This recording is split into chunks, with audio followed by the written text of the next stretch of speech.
because I don't want anybody doing anything that they would regret, and I just want this school to be safe and be making smart choices. You all have been learning about fentanyl and various drugs all week, and I think that's fantastic. You are one of the schools in the districts that has started that. The partners are with Sacramento County Department of Health Services and Sacramento County District Attorney's Office through the campaign of the onepillcankillsac.com.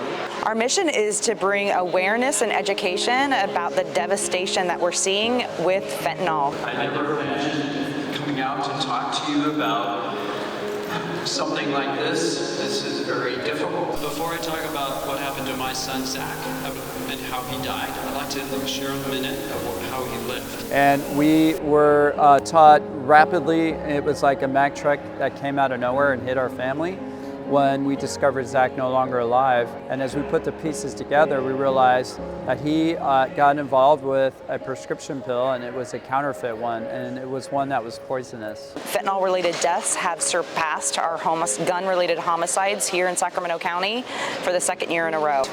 I've learned a lot about how it affects the families and the people around them, and how easy it is to access these, especially in today's society with phones and social media and all those things. Telling personal stories that really, tap into people's emotions can affect change and change the way that kids think about it, because I know that we tend to take things a little bit less seriously because we don't actually know the complete dangers of what's going on.